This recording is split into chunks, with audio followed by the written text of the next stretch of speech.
with all this shit all the time. Yeah, and you got to think that this is the first time Richard's seeing any of this stuff.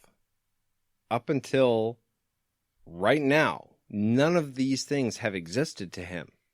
It just wasn't even possible. It wasn't even to be considered. And now he's seen a woman from the other side of the boundary.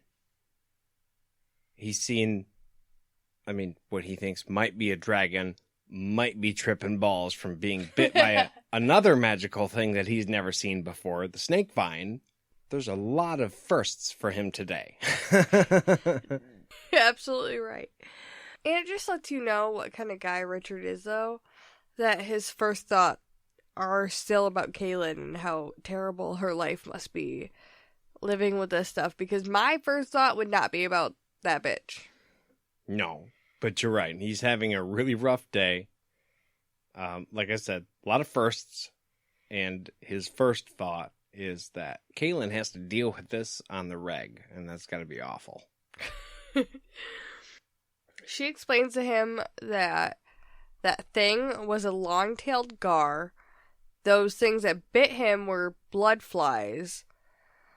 Long-tails are dumb. Short-tails are bigger, smarter, and count their flies. They definitely would have been dead if it would have been a short-tailed gar. They count their flies? Really? Yeah, it seems pretty ridiculous. And if they're that smart, then why would they even need the flies to locate the prey? Wouldn't they be smart enough to figure out where somebody was hiding? If they're smart enough to know they can count the flies to make sure one's not missing somewhere? Right. And that goes back to what their senses are. Like, if they can only hear and not smell, like what the point of the blood flies are. Like what the point of the blood flies are in the first place. Are they to just make noise from the prey? Are they to create blood so they can smell them? What exactly is the point of the blood flies in the first place if these creatures are smart enough to count them? I'm not really sure. I guess my opinion would be that if they were able to see the amount of blood flies that they had to where they were able to count them, then their sight shouldn't really be discounted from trying to escape them. You know what I mean? They should be able to see two bodies laying on top of each other, right. Breathing heavily. Exactly. If you can count flies, you can see a body. You can see some human-sized thing trying to escape from you or running around at all in the vicinity of you. You'd be able to notice that. If your eyesight was that bad to where you couldn't, then you wouldn't be able to count the blood flies. So I still think it's a hearing thing. For the long-tail gars. You're right. Maybe the long tail and the short tail are different because they do have different hunting methods. Long-tail are dumb and all it can do is hear. That's what I decided. So Richard tells Kahlan, "We are friends. Someone's after me now too. I have a right to know what's happening. I've been close to death 3 times today, and that's more than I've ever been close to death in my entire life." Now, you said that pretty nicely. I think when Richard said that, he was probably pretty livid with Kahlan at the moment. We just got attacked by this thing. I think I may have seen a dragon. I got bit by some stuff. I didn't know what it was. I took a big old run through the woods.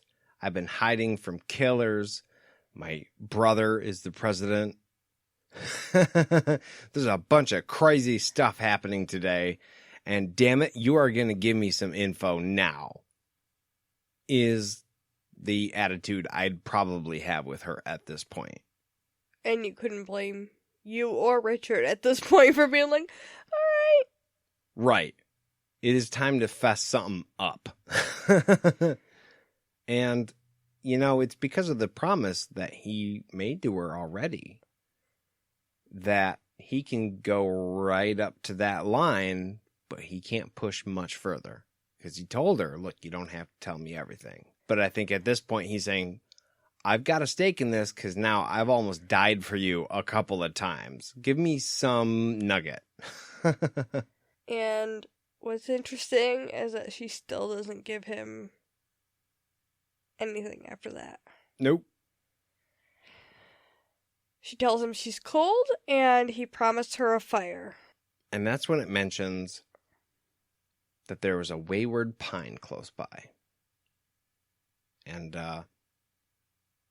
you don't really get an answer for that because it's left until the next chapter. Yeah. However, people who have read the series, you all probably know what a wayward pine is and what a cool thing it is. And we will be getting to that in the next episode. Aw. Yep, that's it for now, guys. It is late. We have had our beer's worth, that's for sure. I'm sure you can tell that we have. Mm-hmm. But it's been a rather enjoyable and long episode.